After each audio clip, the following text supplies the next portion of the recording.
Honda Motor is Japan's third largest car and motorbike outfit.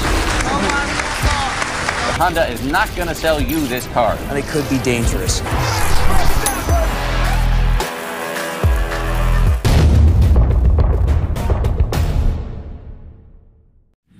कभी एक छोटे से गैराज से शुरू हुई कंपनी जो सिर्फ साइकिल पर मोटर फिट करके चलती थी, आज एक ऐसी कंपनी है जो दुनिया की सबसे बड़ी ऑटोमोबाइल कंपनियों में से एक है।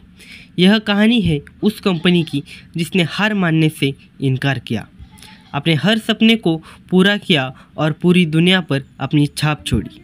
जी हाँ, हम बात कर रहे हैं होंडा मोटर्स की, एक ऐसा नाम जिसने ऑटोमोबाइल की इंडस्ट्री को बदल कर रख दिया। लेकिन क्या आप जानते हैं इस सफलता के पीछे कितनी मेहनत, संघर्ष और जुनून छिपा हुआ है? चलिए जानते हैं कैसे होंडा ने पूरी दुनिया में अपना नाम रोशन किया। यह कहानी की शुरुआत होती है जापान के एक छोटे से गांव से, जहां एक साधारण सा लड़का रहता था, सोइचिरो होंडा। सोइचिरो का जन्म 17 नवंबर 1906 को लोहार के एक साधारण से परिवार में हुआ था। उनके पिता साइकिल की मरम्मत करते थे और यहीं से सोइचिरो को मोटर और मशीन के प्रति प्रेम जगा। बचपन में ही उन्होंने अपने पिता की मदद से साइकिल ठीक करना शुरू कर दिया था। सोइचिरो को पढ़ाई में ज़्यादा रुचि नहीं थी, लेकिन मशीनों के प्रति उनका जुनून दिन ब दिन बढ़ता जा रहा था। उन्होंने अपनी पहली नौकरी टोक्यो में ऑटोमोबाइल गैरेज में की।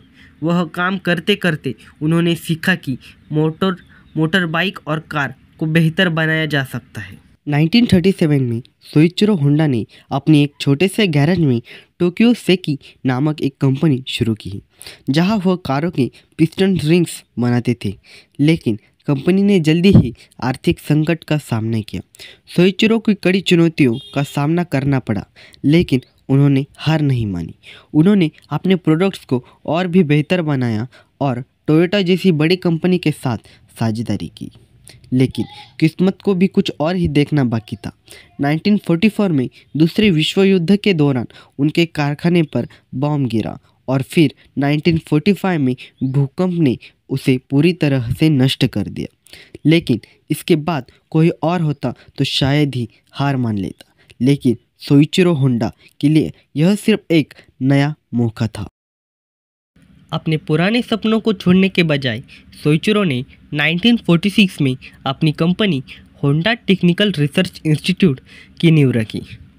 यह वही जगह थी जहां उन्होंने साइकिलों में मोटर लगवाकर एक नई क्रांति की शुरुआत की। सोइचिरो को पता था कि जापान में लोग रास्ते और इकोनॉमिकल ट्रांसपोर्ट की तलाश में थे। उन्होंने छोटे लेकिन शक्तिशाली इंजन को साइकिलों में फिट किया, जिसे होंडा ए टाइप कहा गया। यह मोटर बाइक बहुत ही लोकप्रिय हुई और यहीं से होंडा मोटर की असली सफलता की कहानी शुरू हुई। 1949 में होंडा ने अपनी पहली असली मोटरसाइकिल बनाई, ड्रीम डी टाइप।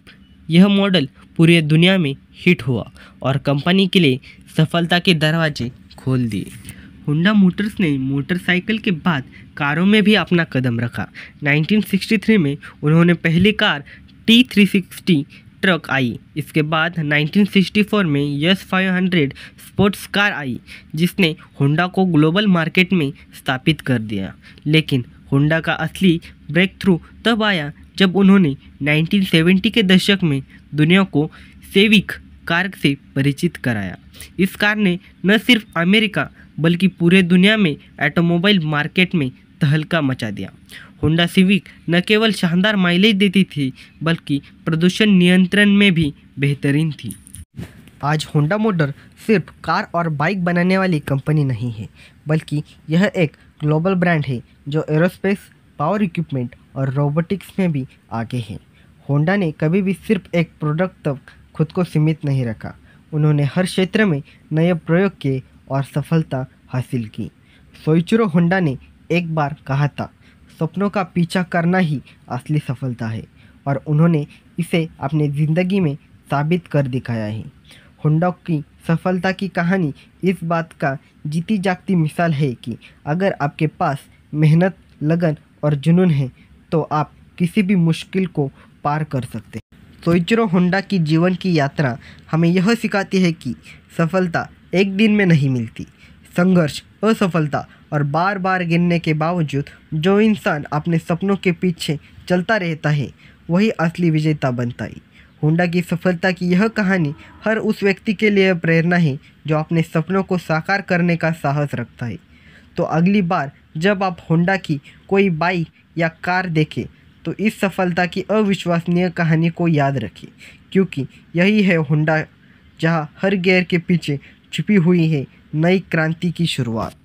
तो दोस्तों, यह थी होंडा कंपनी की सफलता की कहानी।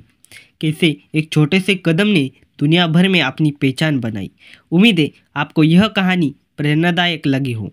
अगर आपको हमारा यह वीडियो पसंद आया हो तो इसे लाइक करें, शेयर करें और हमारे चैनल को सब्सक्राइब करना ना भूलें, ताकि आप और भी ऐसे प्रेरणादायक कहानी देख सकें। अगली बार फिर मिलते हैं एक नई कहानी के साथ। धन्यवाद।